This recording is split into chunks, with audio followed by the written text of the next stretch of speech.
غالب دیجیے، مگر یہ بات یاد رکھیے زیادہ کی حد بندی نہیں ہونی چاہیے. لوگوں کو سماج میں معاشرے میں اپنی حیثیت کا خیال رکھنا چاہیے. مہر جو ہے بیوی کا حق ہے، مہر بیوی کا حق ہے، اور بیوی جس ریٹ کی ہو اسی حساب سے اس کا مہر لوٹا جائے، تاکہ بیویوں کو اپنی سہیلیوں میں جا کر کے شرمندگی محسوس نہ کرنا پڑے.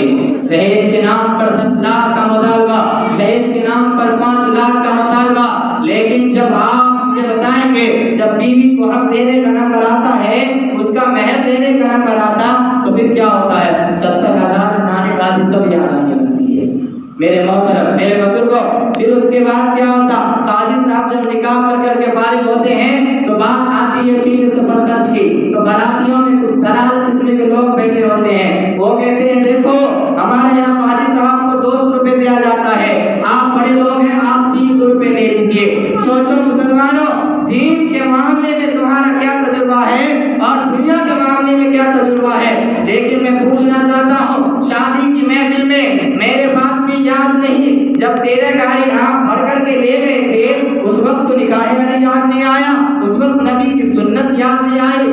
آج میں آپ کو بتاؤں، آج کے بعد کچھ جاہل قسم کے نوجوان یہ تعصب دینے کی کوشش کرتے ہیں کہ اللہ کے پیغمبر جناب محمد رسول اللہ صلی اللہ علیہ وسلم نے حضرت فاطمہ کو جہیز دیا ہے. میں کہتا ہوں یہ بات غلط ہے، 100% غلط ہے، 101% غلط ہے. پورے اعتماد کے ساتھ کہتا ہوں یہ بات غلط ہے، اور دلیل اس کی یہ ہے کہ اللہ کے پیغمبر جناب محمد رسول اللہ صلی اللہ علیہ وسلم کے گھر ایک صاحبزادیاں نہیں تھی بلکہ 4 صاحبزادیاں تھی. ہمارے نبی کو کتنی بیٹیاں تھی؟ 4 بیٹیاں تھی. اب سوال یہ پیدا ہوتا ہے، اگر آپ نے حضرت فاطمہ کو جہیز دیا، باقی 3 بیٹیوں کو زینب، رقیہ، ام کلثوم کو آپ نے جہیز کیوں نہیں دیا؟ اگر آپ نے حضرت فاطمہ کو جہیز دیا، باقی 3 بیٹیوں کو آپ نے جہیز کیوں نہیں دیا؟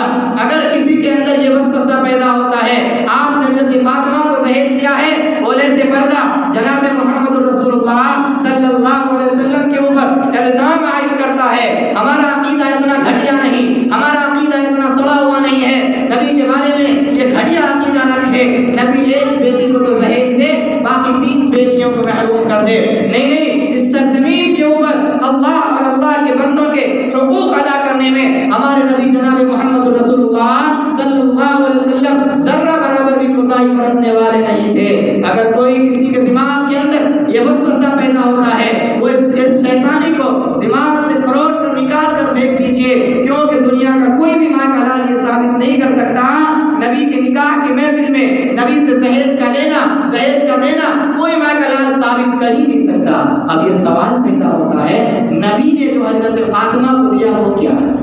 اب اس کو سمجھنے کے لیے علم کی ضرورت ہے میرے بھائیو. آئیے میں آپ کو بتاؤں، آپ ہمارے بڑے ہیں، ہمارے ذمہ دار بڑے تشریف فرما ہے، چھوٹے چھوٹے نونہال بچے یہاں پر ہماری باتوں کو سن رہے ہیں. بڑی ذمہ داری کے ساتھ میں آپ کو یہ واقعہ بتا دیتا ہوں. حضرت علی رضی اللہ تعالیٰ عنہ چونکہ بچپن سے نبی کی نگراں میں پلے بڑے، تو آپ صلی اللہ علیہ وسلم کیا ہوئے؟ نگراں اور ذمہ دار ہوئے کہ نہیں ہوئے؟ ہم اپنے بچوں کی پرورش کرتے ہیں، بڑا ہو جاتا ہے، ہم اس کے ذمہ دار ہوتے ہیں، ماں باپ پیرنٹس ذمہ دار ہوتے ہیں. حضرت علی رضی اللہ تعالیٰ عنہ نبی پاک علیہ السلام کے ساتھ بچپن سے پلے بڑھے، تو آپ صلی اللہ علیہ وسلم نگراں اور ذمہ دار ہوئے. جب شادی کا موقع آیا، آپ نے حضرت علی کو بلا کر کے کہا کہ علی تمہاری شادی ہو رہی ہے، گھریلو سامان کے لیے کیا انتظام کیا ہے؟ کہا میرے پاس کچھ نہیں، ایک ذرا ہے. کہا اللہ کے رسول پیغمبر جناب محمد رسول اللہ صلی اللہ علیہ وسلم کے حکم سے اس کو فروخت کیا گیا، اور اسی رقم سے حضرت علی کی شادی کے لیے گھریلو سامان کے لیے جہیز کا سامان خریدا. جو لوگ اللہ کے رسول نے اپنے پاس سے 1 پیسہ خرچ نہیں کیا، 1 پائی خرچ نہیں کیا، جو یہ تعصب دینے کی کوشش کرتا ہے، اللہ کے پیغمبر نے حضرت فاطمہ کو جہیز دیا ہے، وہ تعلیم سے بالکل ناآشنا ہے، اسے دینی تعلیم کے بارے میں کچھ پتہ نہیں ہے. میرے محترم، میرے بزرگوں، وقت کی قلت ہے، میں اپنی بات کو ختم کرنا چاہتا ہوں، لیکن اس سے قبل میں آپ کو بتا دینا چاہتا، میں نے فتویٰ میں جو آپ کے سامنے قرآن کریم کی تلاوت فرمائی، اس کے آخر میں رب کائنات کیا ارشاد فرماتا ہے؟ ان اللہ کان علیکم رقیبا.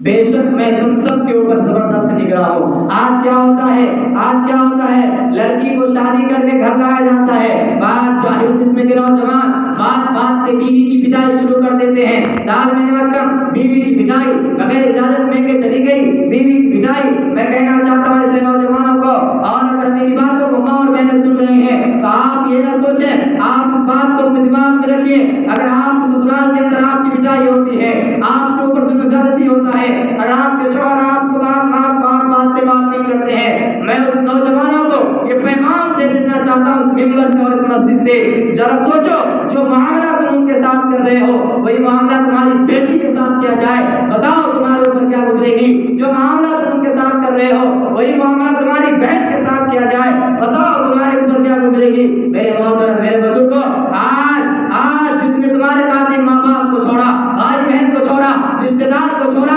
سب کو چھوڑ کر کے تمہارے پاس آئی اور تمہارے پاس آ کر کے قرار حاصل کیا، آج جس نے تمہارے قاتل سب کو چھوڑا ہے آج اسی کو چھوڑنے کے لیے تیار ہو۔ میرے محترم میرے بزرگوں، خاص طور پر میری ماں اور بہنوں، اگر آپ یہ نہ سوچے کہ میرے بھائی میں مجھے نہیں دیکھ رہے ہیں، میرے بھائی اگر آپ کے شوہر لاکھ اور بھوسے اور جوتے سے آپ کی پٹائی کرتے ہیں، آپ یہ مت سوچو میرے گاؤں کے لوگ مجھے نہیں دیکھ رہے ہیں۔ میری ماں اور بہنوں، آپ کو کوئی دیکھے یا نہ دیکھے، آپ کا خالق آپ کو دیکھ رہا ہے، آپ کا مالک آپ کو دیکھ رہا ہے، آپ کو جس نے پیدا کیا ہے وہ آپ کو دیکھ رہا ہے، وہ یہ کہہ رہا ہے ان اللہ کان علیکم رقیبا، بے شک میں تم سب کے اوپر زبردست نگراں ہوں۔ وہی ایک تماچے کا ایک بھوسے کا بدلہ لے گا، ان کے کہنے میں ساری بات ریکارڈ ہو رہی ہے۔ میرے محترم میرے بزرگوں، وقت کی قلت ہے، میں اپنی بات کو ختم کرنا چاہتا ہوں، لیکن آپ کو بتاؤں اسلام کے ماننے والے اور اس پر چلنے والے نہ کبھی ناکام ہوئے ہیں نہ کبھی ہوں گے، اور قیامت تک وہ کبھی ناکام نہیں ہوں گے۔ اللہ تبارک و تعالی ہم سبوں کو کہنے سننے زیادہ